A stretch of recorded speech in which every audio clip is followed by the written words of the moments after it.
नमस्कार, मैं हूँ चंद्रभान सिंह। आप सभी के सामने मुखातिब होने जा रहा हूँ।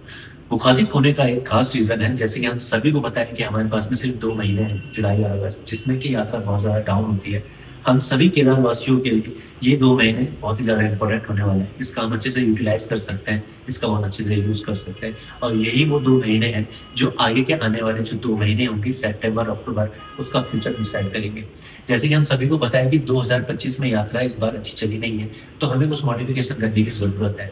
ख़ास करके मैं उत्तराखंड सरकार से भी निवेदन करना चाहूँगा और लोकल लोगों से भी निवेदन करना चाहूँगा, बाकी होटल एसोसिएशन वालों से भी मेरा विनम्र निवेदन रहेगा कि हम सभी को पता है कि केदारनाथ में दूर-दराज से लोग आते हैं, देश के विभिन्न कोनों से लोग आते हैं, जैसे तमिलनाडु से, मेघालय से, गुजरात से, देश के चारों कोने से लोग आते हैं दर्शन करने के लिए। तो उसमें कुछ वयस्क होते हैं, कुछ बच्चे होते हैं, कुछ बुजुर्ग लोग होते हैं। तो हमें ध्यान देने की आवश्यकता ज़्यादा है बुजुर्गों पर, क्योंकि वो कैपेबल नहीं हो पाते हैं लाइन पे 5 से 6 घंटे लगने के लिए।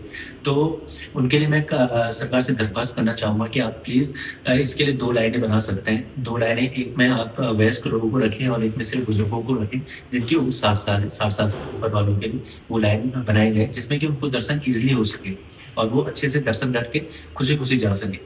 दूसरा मेरा सवाल रहेगा, जो सबसे बड़ी प्रॉब्लम रहेगी, वो ऑनलाइन रजिस्ट्रेशन की रहेगी। सभी को पता होता है कि ऑनलाइन रजिस्ट्रेशन टाइम पर नहीं हो पाते, केदारनाथ चारधाम के।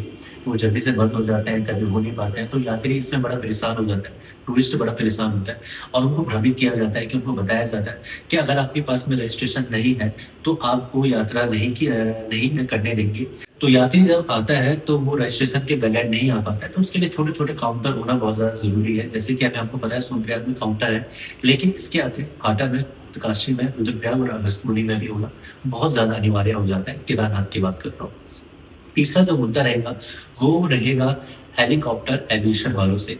आप सभी को पता है कि हम लोकल लोग हैं और हम ऐसा नहीं है कि हमारी मोनोपोली चले इस चीज़ के लिए। लेकिन ऐसा भी नहीं है कि जो हेलीकॉप्टर एविएशन वाली जो कंपनीज़ यहाँ पर आ रही हैं, उनकी मोनोपोली चले, उनका मनमाना ढंग चले।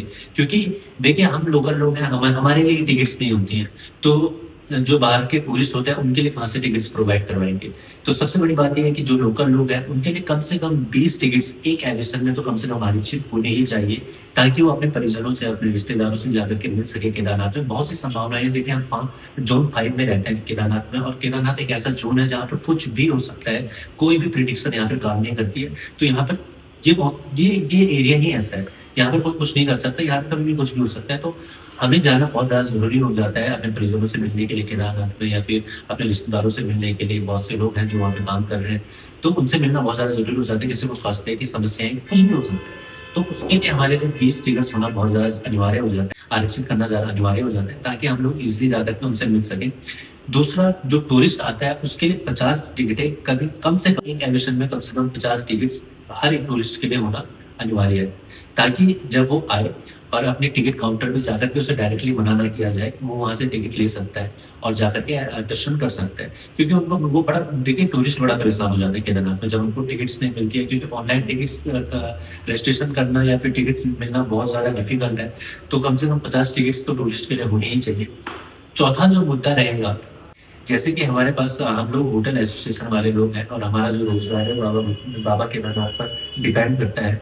तो हम लोग को ज़रूरत है अभी ध्यान देने की, जितने भी होटल एसोसिएशन वाले लोग हैं, हमारा जो होटल का कमरे का एक किराया है, 1000 से 1200 रुपए का न्यूनतम दर उसका हम लोग तय कर सकें। जितने भी होटल एसोसिएशन वाले लोग हैं, चाहे उत्तरकाशी में अगर वो होटल चला रहे हैं, चाहे कोईलकुंड या सुनटैंग होटल चला रहे हैं, तो कम से कम न्यूनतम दर उसका फिक्स हो।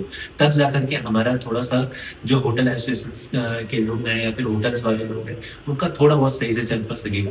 वरना यहाँ पर दिक्कतें बहुत हो जाती हैं। दिक्कतें इस वजह से भी बहुत हो जाती है, क्योंकि यात्री कहता है कि यार 500 रुपए तो नीचे दे रहे हैं, यहाँ पे तुम 1000 का बोल रहे हो, वहाँ पे 1200 का बोल रहे हो। तो इसमें यात्री भी परेशान होता है, ओनर वो भी परेशान होते हैं और वो भाई-बंध भी परेशान होते हैं, जिन्होंने यहाँ पर होटल्स, बड़े-बड़े होटल्स लीज़ पे लिए हुए हैं। तो कृपया इस पर भी ध्यान दें। बाकी नमस्कार, धन्यवाद। हम ऐसे ही मिलते रहेंगे और बहुत से ऐसे प्रॉब्लम्स हैं केदारनाथ में, जिसको सॉल्व करना बहुत ज़्यादा ज़रूरी है। और अगर आज सॉल्व नहीं किया जा सकता है या फिर आज सॉल्व नहीं किया जाएगा, तो आगे आने वाले समय में कहीं न कहीं ये चीज़ें हमारे लिए बहुत ज़्यादा प्रॉब्लम क्रिएट करेंगी। धन्यवाद।